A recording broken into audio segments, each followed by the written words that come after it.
এজন্য লোকমানুল হাকিম তার ছেলেকে বলছেন, ওয়াইদ ক্বালা লুকমানু লিবনিহি ওয়া হুয়া ইয়াইদুহু ইয়া বুনাইয়া লা তুশরিক বিল্লাহ, ও আমার কলিজার টুকরা সন্তান, লা তুশরিক বিল্লাহ, আল্লাহর সাথে কাউরে শরীক করো না।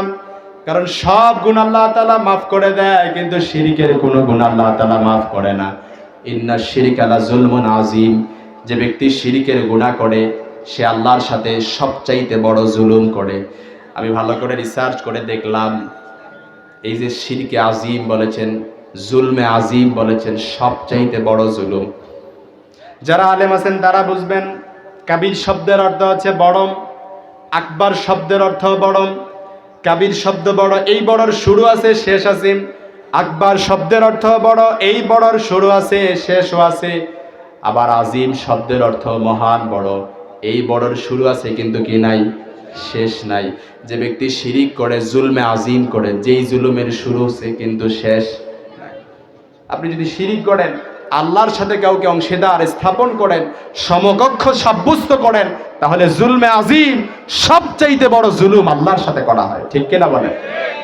এজন্য আল্লাহ তাআলা লোকমানকে বললেন, ওয়ালাকাদ আতাইনা লোকমানাল হিকমাতা আনিশকুর লিল্লাহ, ও লোকমান, হিকমত দিয়েছি, প্রজ্ঞা দিয়েছি, মেধা দিয়েছি, বুদ্ধিমত্তা দিয়েছি।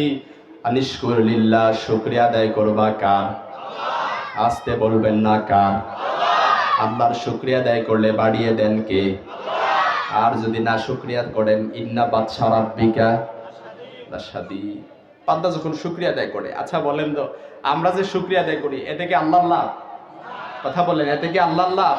ওয়া মাই ইয়াশকুর ফাইন্নামা ইয়াশকুরু লিনাফসি। বান্দা যখন শুকরিয়া আদায় করে, এটা আল্লাহর জন্য করে না, এটা বরং তার নিজের জন্য করে। ঠিক কিনা বলেন? সারা পৃথিবীর সব মানুষগুলো যদি কিয়ামত অবধি আল্লাহর শুকরিয়া আদায় করা ছেড়ে দেয়, আল্লাহর প্রশংসা কিংবা মর্যাদা এটা কমে যাবে নাকি? আর যদি প্রশংসা করা কিয়ামত অবধি সারা পৃথিবীর সব মানুষগুলো করা শুরু করে দেয়, তারপর আল্লাহর কোনো মর্যাদা বেড়ে যাবে? কারণ ওয়ামান কাফারা ফাইন্নাল্লাহা গানিয়্যুন হামিদ, আল্লাহ কারো শুকরিয়া কিংবা কারো প্রশংসার ধার ধারে না। ঠিক কিনা বলেন? আপনি প্রশংসা করবেন, আপনার প্রতি কি আল্লাহ মুখাপেক্ষী? আল্লাহ কারো প্রশংসা ধার ধারে না। এজন্য বান্দা যখন শুকরিয়া আদায় করে, এটা তার নিজের জন্য করে। কার জন্য করে? এতে তার নিজেরই লাভ। এবার লোকমানুল হাকিমের কথাগুলো, তিনি তার সন্তানকে যে উপদেশগুলো দিয়েছেন, এগুলো আল্লাহ তাআলা চমকপ্রদভাবে কোরআনুল কারীমে তুলে ধরেছেন। লোকমানুল হাকিম তার ছেলেকে উপদেশ দিয়েছেন, প্রজ্ঞার মোড়কে সুসজ্জিত এমন 10টা উপদেশ বাণী আল্লাহ তাআলা কোরআনুল কারীমে তুলে ধরেছেন। কয়টা? জরুরি কথা তো, তাই আগে বলতে হয়, কারণ কখন আবার আমলনামা ধরায় দেয় যে বলে যে হুজুর সময় শেষ। এজন্য জরুরি কথা কি বলতে হয়? আগে বলতে হয়, কারণ সময় খুব অল্প কিন্তু কথা খুব বেশি। লোকমানুল হাকিম তার ছেলেকে কয়টা উপদেশ দিয়েছেন? 10টা উপদেশ দিয়েছে। আমাদের, বিশেষ করে আমার এখন কথা বলতে সমস্যা হচ্ছে এই জন্যে, কারণ আমরা সব সময় তো গোছানো মাঠে কথা বলি, ওই শেষ বেলায় এসে কথা বলে জ্বলে যাই। এভাবে মাঠকে গুছাইতে হবে, তারপর মাঠের মানুষ আসবে, কিছু মানুষ আসতেছে, কিছু মানুষ যাচ্ছে। আবার প্রোগ্রাম আয়োজক কমিটি কেমন করে যে আমারই পছন্দ করলো, যে গুছানোর জন্য আমারই দায়িত্বটা দিল। এজন্য আমাদের একটু কি হয়ে যাচ্ছে, কষ্ট হয়ে যাচ্ছে। তারপরে যাই হোক, আলহামদুলিল্লাহ আপনারা সুশৃঙ্খলভাবে বসছেন, এটা আল্লাহর শুকরিয়া। লোকমানুল হাকিম তার ছেলেকে প্রথম নাম্বার যে উপদেশ দিচ্ছেন, আমরা মূল আলোচনায় ঢুকে গেছি। লোকমানুল হাকিম এবার তার ছেলেকে প্রথম নাম্বার যে উপদেশ দিয়েছেন, আল্লাহ তাআলা এটা কোরআনুল কারীমে তুলে ধরছেন। আল্লাহ বললেন, ওয়াইদ ক্বালা লুকমানু লিবনিহি ওয়া হুয়া ইয়াইদুহু ইয়া বুনাইয়া লা তুশরিক বিল্লাহ। আল্লাহ বললেন, স্মরণ করো সেই সময়ের কথা যখন লোকমান তার ছেলেকে ওয়াজ করলেন, নসিহত করলেন চমকপ্রদভাবে। যখন তার ছেলেকে উপদেশ দিলেন, ইয়া বুনাইয়া, ও আমার কলিজার টুকরা সন্তান, লা তুশরিক বিল্লাহ। ভালো করে বুঝে নেন, এই আয়াতের ব্যাখ্যায় যখন আমি তাফসীরের কিতাবগুলো খুলে রিসার্চ করা শুরু করে দিলাম, আমি দেখলাম আমরা যখন আমাদের সন্তানদেরকে নসিহত দেই কিংবা কোনো উপদেশ দেই, সন্তানকে এই কথাটা শোনাতেই হবে। তাহলে সন্তানকে বাবারে সোনারে বলে কত সুন্দর করে আদর করে মাথায় হাত বুলায় দেয়, তারপর সন্তানকে কথাটা বলি। ঠিক কিনা বলেন? ঠিক তদ্রুপ লোকমান তার ছেলেকে বুকে জড়ায় নিয়ে মাথায় হাত বোলায় দিয়ে কপালে চুম্বন করে লোকমান তার ছেলেকে ওয়াজ করেন, ইয়া বুনাইয়া, ও আমার কলিজার টুকরা সন্তান, লা তুশরিক বিল্লাহ, আল্লাহর সাথে কাউরে শরীক করো। আসতে বলবেন না, আল্লাহর সাথে কাউরে শরীক করো। কারণ শিরিকের গুনাহ এটা আল্লাহ তাআলা কখনো মাফ করে, সব গুনাহ আল্লাহ তাআলা মাফ করে দিতে পারে, কিন্তু যে ব্যক্তি শিরকের নোংরামি, শিরকের জীবাণু নিয়ে ইন্তেকাল করেছে, in the day of judgement, কিয়ামতের ময়দানে আল্লাহ তাআলা তাকে চ্যাং গলা দিয়ে জাহান্নামে নিক্ষেপ করবে। এইজন্য কবিরা গুনাহ করছেন, তাওবা করেন, যদি তাওবার মতো তাওবা হয় আল্লাহ তাআলা চাইলেও মাফ করে দিতে পারে। সগীরা গুনাহ করেছেন, আল্লাহর কাছে ক্ষমা চান, আল্লাহ চাইলেও মাফ করে দিতে পারে। অপরের হক নষ্ট করছেন, তার কাছে মাফ চান, তারপর আল্লাহ চাইলেও কি করে দিতে পারে, মাফ করে দিতে পারে। কিন্তু শিরকের গুনাহ যে ব্যক্তি করে, আপনি আল্লাহর সাথে অন্য কাউকে সমকক্ষ সাব্যস্ত করেন, যেটা আল্লাহ তাআলা কখনো বরদাস্ত করে। এজন্য আমি যখন শিরিক নিয়ে পড়াশোনা করলাম, রিসার্চ করলাম, এই শিরকের ব্যাপারে আমি দেখলাম শিরকের দুইটা শাখা প্রশাখা দুই দিকে চলে গেছে। একদিকে ডান দিকে একটা হচ্ছে শিরকে আকবার, আর একটা হচ্ছে শিরকে আসগার। শিরকে আকবার সবচাইতে বড় গুনাহ, এটা আমরা ভালো করেই জানি।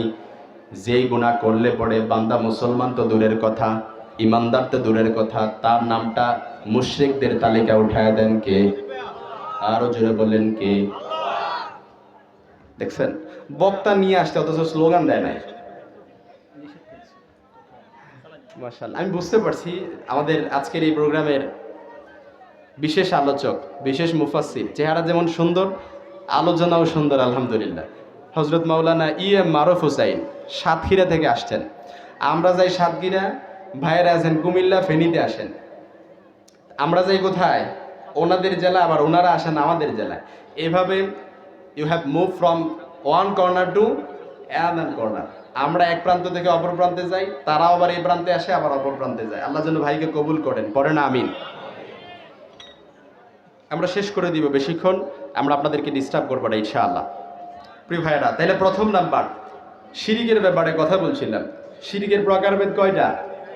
আওয়াজ হয় নাই, বলেন, কথা বলেন, কয়টা? একটা হচ্ছে শিরকে আকবার, আরেকটা কি শিরকে আসগার। শিরকে আকবার যখন কোনো মুসলমান করে, তার নামটা কোথায় চলে যায়? মুশরিকদের তালিকায় চলে যায়। ইমানদার তো দূরের কথা, সে মুসলমান থেকে কি হয়ে যায়? খারেজ হয়ে যায়। আর শিরকে আসগার করলে পরে আপনি মুসলমান থেকে খারেজ হবে না, কিন্তু কবিরা গুনাহ হবে। এটাও যেন তেন কোনো গুনাহ না। কবিরা গুনাহ যদি কেউ করে, তাহলে তওবা ছাড়া এই গুনাহ মাফ হয় নাকি? কথা বলেন, মাফ হয়? মাফ হয় না। আবার দেখলাম শিরকে আকবরের প্রকারভেদ, এটা আবার তিন প্রকার। একটা হচ্ছে আর শিরকুবিন, একটা হচ্ছে আল্লাহর নামে শিরিক করা, আরেকটা হচ্ছে আর শিরকুফিল উবুদিয়্যাহ, আল্লাহর ইবাদতে শিরিক করা, আরেকটা হচ্ছে আর শিরকুফিল আসমাই ওয়াস সিফাত, আল্লাহর সিফাতে নাম অন্য কারো নামের সাথে লাগানো। এক নাম্বার আর শিরকুফিল রুবুবিয়্যাহ, আল্লাহর নামে শিরিক করা। ফেরাউন বলেছিল আনা রব্বুকুমুল আলা, আমি সবচাইতে বড় খোদা। আল্লাহ বলে তুই খোদা না, বড় খোদা না, তুই বড় কি? খোদা। এই জন্য শেষ পর্যন্ত বেইজ্জতির সাথে দুনিয়া থেকে বিদায় হয়েছে। দুই নাম্বার হচ্ছে শিরকুফিল উবুদিয়্যাহ, আল্লাহর ইবাদতে শিরিক করা। মসজিদে যে 5 ওয়াক্ত সালাত আদায় করে, আল্লাহর কাছে যায়, আবার মাজারে যায় সিজদা দিয়ে, ওই মাজারে চাইতো আবার ভুল করে না। এরকম বান্দা মনে হয় ফেনীতে নাই? আছে, বলবেন না? আল্লাহর কাছে যে সিজদা করে, করতে করতে কপালে দাগ তুলে ফেলছে, আবার মাজারে যে মাজারে সিজদা দিয়ে, আবার মাজারে গিয়ে বলে ছেলে নাই মেয়ে নাই। মাজারে বাবার কাছে বলে বাবা একটা ছেলে দেন, মেয়ে দেন, আছে না নাই? কিয়ামত অবধি সিজদা দিতে দিতে দাগ তুলে ফেলতে পারবেন, তারপরও মাজারের লোক কি আপনারে বাবা বানাইতে পারবে নাকি? এটা তো গেল জীবিত বাবার কাছে। আর যদি বাবা কোনো ক্রমে মৃত বাবার কাছে গেল, আবার বাবা যদি কোনো ক্রমে জীবিত থাকে, এবার বেচারা নিজে যায় না, বউ নিয়ে যায়, ঠিক কিনা বলেন? এবার বাবার কাছে গিয়ে বলে বাবা আমার ছেলে মেয়ে হয় না, আমার ওয়াইফ রে, আমার বউ রে একটু ঝাড়ায়া দেন। এবার বেচারা এমন ভাবে ঝাড়ায়, শেষ পর্যন্ত ইজ্জত হারা হয়ে আসতে হয়। তার মানে বোঝা গেল ছেলে আর মেয়ে এটা মাজারের কোনো লোক দিতে পারে না, কারণ তারই তো খবর নেই। আর কোনো ক্রমে যদি বিপদে পড়ে যায় তাহলে বাড়ি তো একটাও কম পড়বে না। এই জন্য যে ব্যক্তি মসজিদে যে আল্লাহর কাছে সিজদা দেয়, আবার মাজারে যে মাজারের কাছেও সিজদা দেয়, এটা যেন তেন কোনো শিরিক না, শিরকু ফিল উবুদিয়্যাহ। এই শিরিক করলে পরে সরাসরি মুশরিকদের তালিকায় তার নামটা উঠায় দেন কে? আসতে বলবেন না কে? 3 নাম্বার শিরকু ফিল আসমাই ওয়াস সিফাত। আল্লাহর সিফাতি নাম অন্য কারো নামের সাথে লাগানো। বিশেষ করে আমাদের খাজা মাইনুদ্দিন চিশতি রাহিমাহুল্লাহ নিঃসন্দেহে ইসলামের জন্য নিজের জীবনে অনেক কোরবানি করেছেন, ত্যাগ তিতিক্ষা করেছেন, কিন্তু অনেক ভণ্ড আছে ধান্দামি করার জন্য ওনার নামের আগে লাগায় গাউসুল আজম।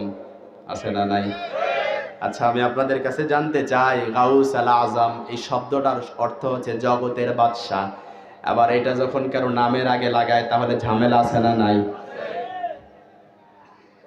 বড় পীর আব্দুল কাদের জিলানী রাহিমাহুল্লাহ অনেক ভণ্ড আছে ধান্দামি করতে যে নিজের পকেটে টাকা ঢোকানোর জন্য ওনার নামের আগেও লাগায় গাউসুল আজম। এরকম মনে হয় নাই? যারা এগুলো করে এগুলো সব ভণ্ডামি, পকেটে কিছু টাকা ঢোকার জন্য। ঠিক কিনা বলেন? কারণ ইসলামের জন্য যারা কুরবানি করেছেন, যারা ত্যাগ তিতিক্ষা করেছেন, তারা এমন কষ্ট সহ্য করেছেন, তাদের জীবন স্টেশনে এসেছে বদর, উহুদ, খন্দক, হুনাইন সহ আরো কত কষ্ট ত্যাগ তিতিক্ষা সহ্য করেছেন। কিন্তু যারা ইসলামের জন্য ইসলামের নাম দিয়ে ওই বছর ঘুরতে না ঘুরতেই তাদের পকেটে কিছু টাকা ঢোকে আর গরু ছাগল ছাড়া কিচ্ছু ঢোকে না, বুঝতে হবে ঝামেলা আছে। ঠিক কিনা বলেন? তার মানে বোঝা গেল আল্লাহর সিফাতি নাম যদি অন্য কারো নামের আগে লাগানো হয় এটা ভণ্ডামি ছাড়া আর কিছুই নয়, এটা টাটকা শিরিক।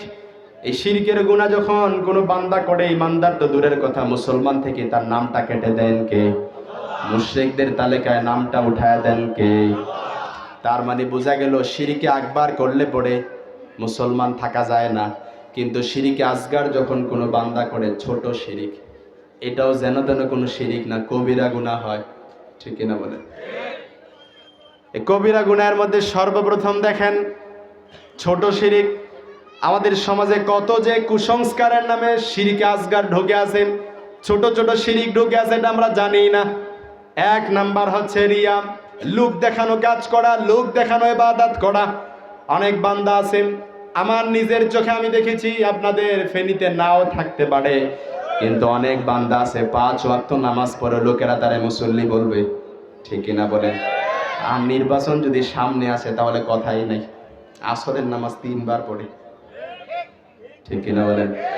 এরকম নেতা মনে হয় ফেনীতে নাই, কারণ লোকদের কাছে তারা নামাজি হিসেবে সাব্যস্ত করাতে হবে, নামাজি প্রমাণ করতে হবে। আবার অনেক দানবীর আছে, দান করে লোকেরা তারা কি বলবে? দানবীর বলবে। অনেক মুজাক্কি আছে, জাকাত দেয়, লোকেরা তারে মুজাক্কি বলবে। এই জন্য বছর শেষে মাঝে মাঝে দেখবেন জাকাতের লুঙ্গি আর শাড়ির নামে ধান্দামি আর ভণ্ডামি করে। ঠিক কিনা বলেন? শুধু কি তাই, আবার দেখবেন এবার তো ওয়াজ আপনাদের উপরে চলে যাবে, আবার অনেকে অনেক আল্লাহর বান্দা দেখবেন হজ করে আসে, লোকেরা তারে কি বলবে? এই জন্য নামের আগে হাজিনা লাগে, অনেক সময় দেখবেন সেটা যায়। এরকম মনে হয় নাই? নবীজি বলেছেন, আমি আমার ইন্তেকালের পর সবচাইতে বেশি ভয় করি আমার উম্মতরা যখন লোক দেখানো কাজ করবে, কারণ লোক দেখানো যে কাজ এটা আল্লাহ তাআলা কখনো কবুল করবে। আপনি আল্লাহর কাছে যাবেন, আল্লাহ বলবে যে এটার জন্য তুমি ইবাদত করছো, এটার ফল তো তুমি পেয়ে গেছো, এটার ফল তো তুমি কি পেয়ে গেছো, আজকে আমার কাছে কোনো কিছু নাই। 2 নাম্বার হচ্ছে আত্মিয়ারা, ছোট শিরিক, যেটা শুভ অশুভ কুলক্ষণে অলক্ষণে।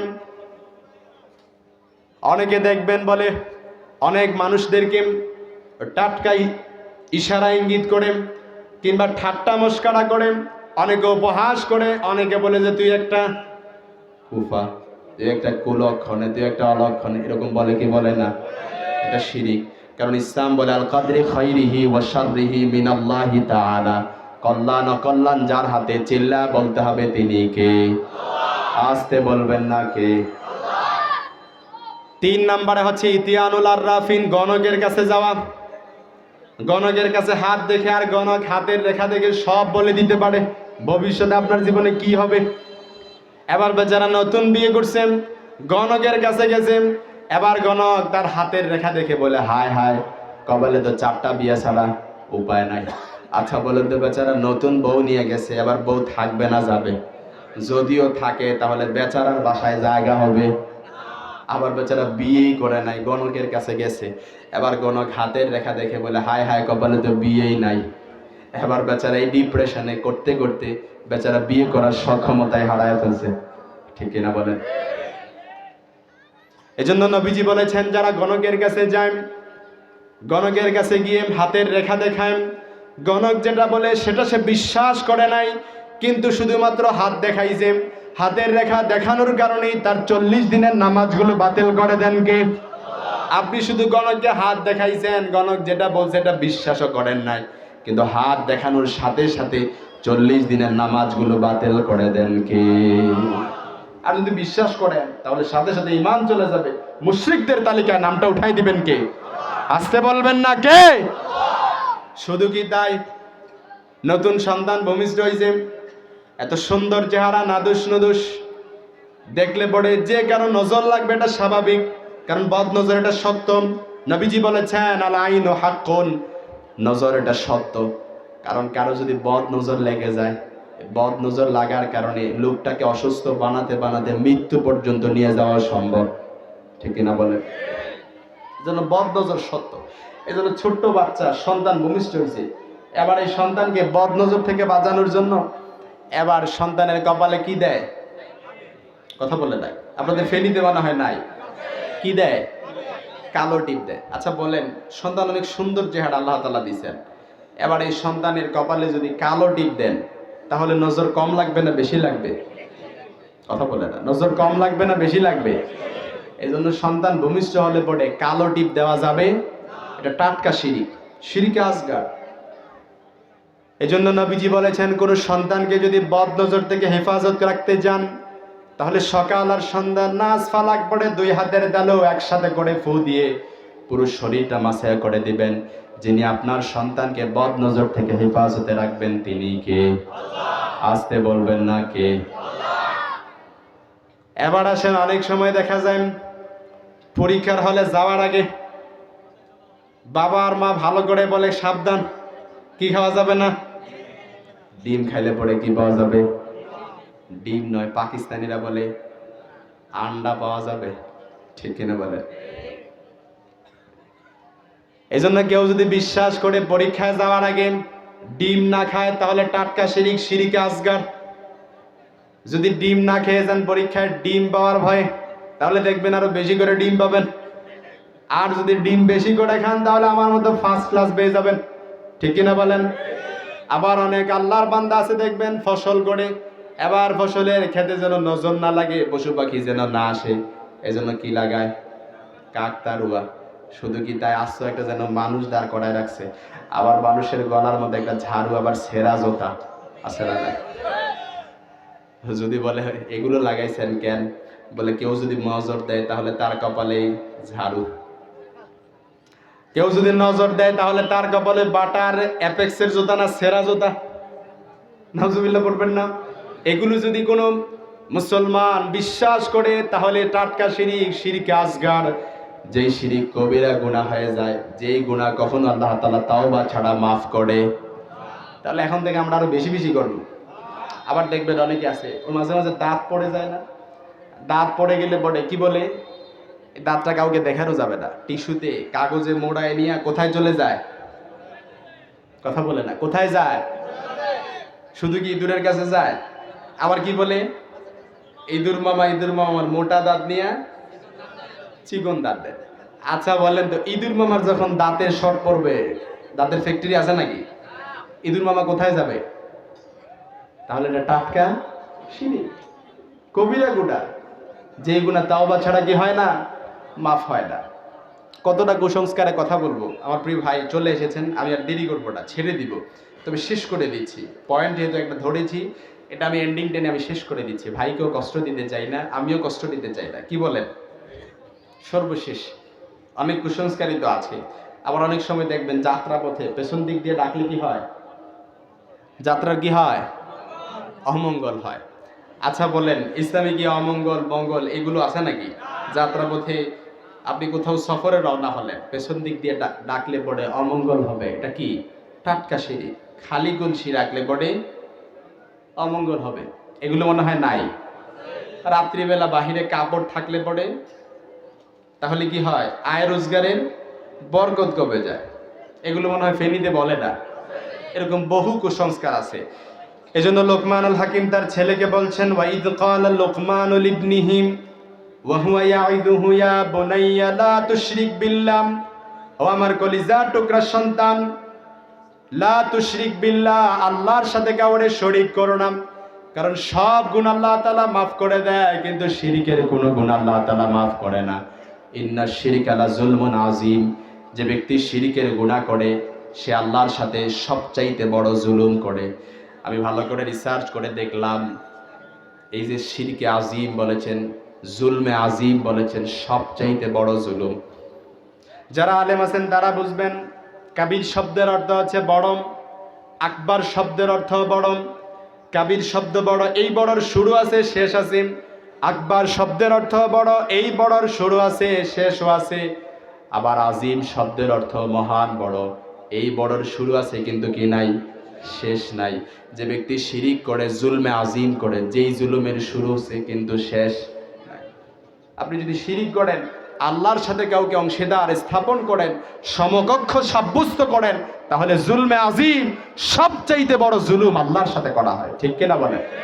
In the day of judgement, কিয়ামতের ময়দানে আপনি বিশাল বড় আমল নামা নিয়ে আল্লাহর সামনে হাজির হয়েছেন। আমল নামায় পাহাড় পরিমাণ গুনাহ আছে, কিন্তু শিরকের কোনো গুনাহ নাই। পাহাড় পরিমাণ গুনাহ, কিন্তু শিরকের কি নাই?